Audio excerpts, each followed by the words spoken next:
बिस्मिल्लाहिर्रहमानिर्रहीम। अस्सलाम वालेकुम नाज़रीन, मैं हूँ साकिब बशीर। इस वक्त इस्लामाबाद कचहरी में हम मौजूद हैं।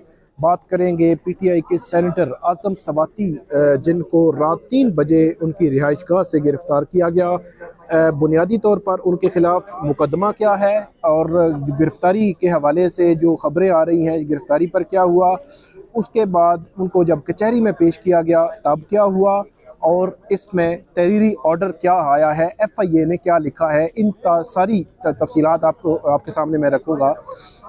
ये ख़बर सुबह तकरीबन 8 बजे ये जो है वो मुख्तलिफ व्हाट्सएप ग्रुप्स में आना शुरू हुई और उसके बाद ट्विटर पे और उसके बाद मेन स्ट्रीम मीडिया पे आना शुरू हुई। लेकिन शुरू में इस हवाले से कोई कंफर्मेशन नहीं थी कि आज़म सवाती, जिनकी गिरफ्तारी 3 बजे उनकी रिहाइशगाह से की गई है, वो एफआईए के कौन से सर्कल ने की है। शुरू में ये था कि शायद ममनुआ फंडिंग केस में जो फॉरेन एक्सचेंज एक्ट के तहत मुख्तलिफ एफआईआर मुकदमात जो है वो दर्ज किए गए हैं, लाहौर में भी, इस्लामाबाद में भी, तो हो सकता है उसमें ये गिरफ्तारी अमल में लाई गई हो। लेकिन थोड़ी देर बाद एफआईए की जानिब से ये तरदीद आई कि एफआईए का जो बैंकिंग सर्कल है उनकी जानिब से ये गिरफ्तारी अमल में नहीं लाई गई, लेकिन दीगर जो उनके इदारे हैं, जो डिपार्टमेंट्स हैं, उनसे ये पता किया जा रहा है।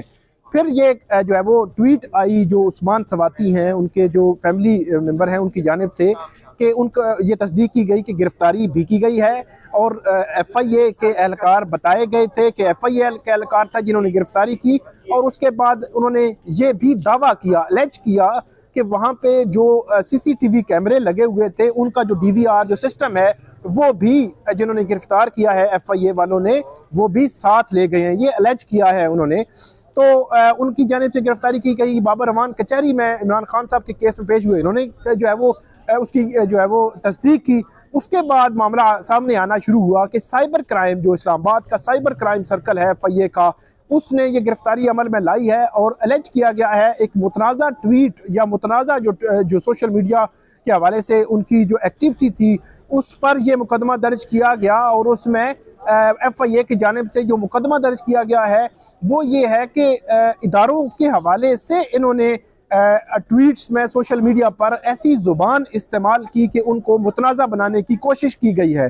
तो इसके बाद एफआईए साइबर क्राइम ने उनकी जो है वो गिरफ्तारी अमल में लाई और एफआईए ने एक मुकदमा जो है वो उनके खिलाफ दर्ज कर लिया।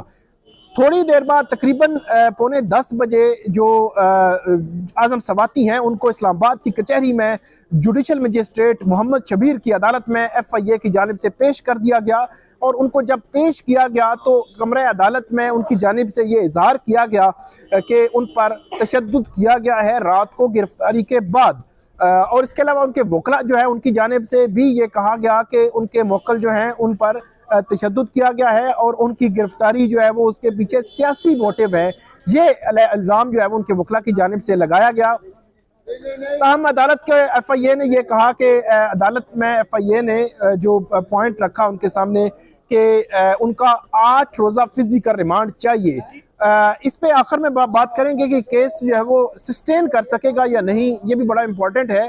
तो 8 रोज़ा रिमांड मांगा गया और अदालत ने उस पर जो है वो फैसला महफूज कर लिया।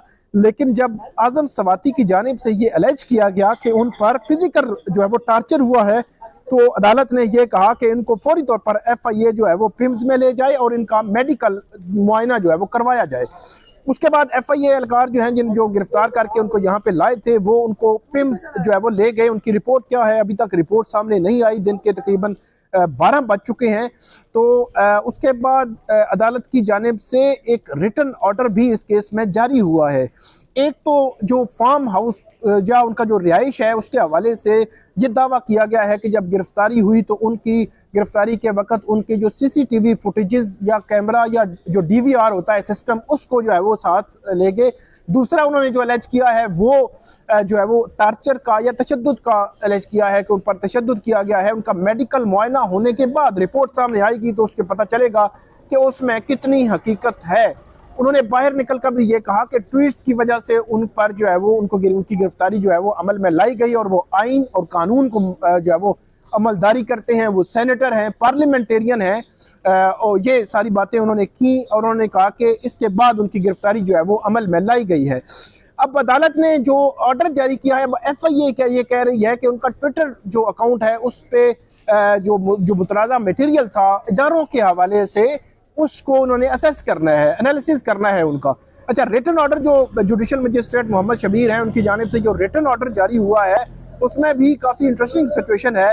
उन्होंने ये लिखा है कि FIA ने अदालत के सामने पेश होकर ये कहा है कि एक तो FIR की कॉपी अदालत के सामने पेश की गई कि जो FIA ने की है, उसके बाद सेकंड स्टेप पे FIA ने अदालत को बताया कि हमने इसका जो ट्विटर अकाउंट है, उनका जो मोबाइल इस्तेमाल हो रहा था उस सोशल मीडिया अकाउंट के साथ, और इसके अलावा जो ईमेल्स हैं उनको हमने उनका टेक्निकल एनालिसिस करना है। FIA ने ये अदालत को कहा, इसलिए उन्होंने कहा कि हमें 8 रोज का फिजिकल रिमांड दिया जाए। कि रिटन ऑर्डर में अदालत ने लिखा, और इसी में अदालत ने यह लिखा कि जो मुलजिम है उसकी जानिब से बताया गया कि उन पर टॉर्चर किया गया है, और उन्होंने कहा कि रात गिरफ्तारी के बाद उन पर टॉर्चर किया गया है।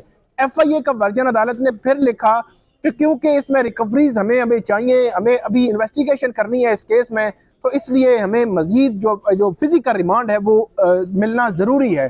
तो अदालत ने ये कहा है कि एक जो इसमें जो सेक्शन लगी हुई है वो नॉन अवेलेबल है, तो अदालत ने कहा है कि उनको हम 2 रोज़ा फिजिकल रिमांड दे रहे हैं रिकवरी और इन्वेस्टिगेशन के लिए, और 2 रोज़ के बाद 15 अक्टूबर को हफ्ते के रोज़ दोबारा जो है वो मुलज़म को इस्लामाबाद की कचहरी में जो मजिस्ट्रेट हैं उनकी अदालत में, मोहम्मद शबीर जो है मजिस्ट्रेट, उन्होंने कहा है कि मेरी अदालत में दोबारा पेश किया जाए।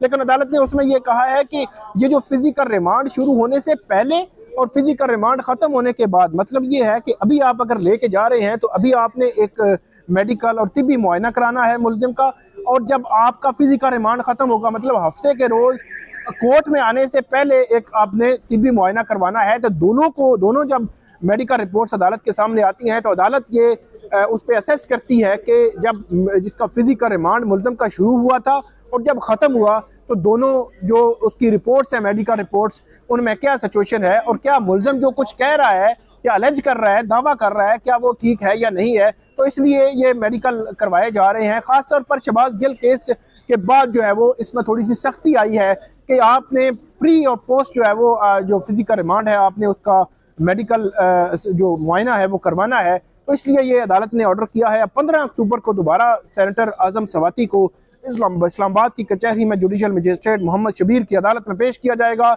और इन्वेस्टिगेशन रिपोर्ट भी अदालत में आएगी, टेक्निकल एनालिसिस भी आएगा। PTI की जानिब से ये खबर भी आ रही है कि इस्लामाबाद हाई कोर्ट में इसको चैलेंज करने जा रहे हैं। इस्लामाबाद हाई कोर्ट में अगर PTI चैलेंज करती है तो सेक्शन 20 के तहत इस केस का कायम रहना जो है वो मुझे ज़्यादा देर जो है वो उसका लग नहीं रहा, क्योंकि अदालत ये कहती है कि समझती है कि नेचुरल पर्सन जब तक कंप्लेनेंट ना हो तब तक वो जो कंप्लेंट है वो उसको इंक्वायर नहीं कर सकता। FIA की जुरिस्डिक्शन नहीं है, तो FIA की जुरिस्डिक्शन एज्यूम करने के लिए नेचुरल पर्सन का कंप्लेनेंट होना जरूरी है। अब इसमें टेक्निकल असिस्टेंट हैं FIA के, वो जो है वो कंप्लेनेंट है और वो नेचुरल पर्सन नहीं है। अगर हाई कोर्ट में ये केस जाता है तो ज़्यादा देर ये केस जो है शायद कायम ना रह सके। तो ये थी नाज़रीन आज की हमारी वीडियो अपडेट आजम सवाती केस से मुतल्लिक। आइंदा भी आपको हम अपडेट करते रहेंगे। बहुत शुक्रिया।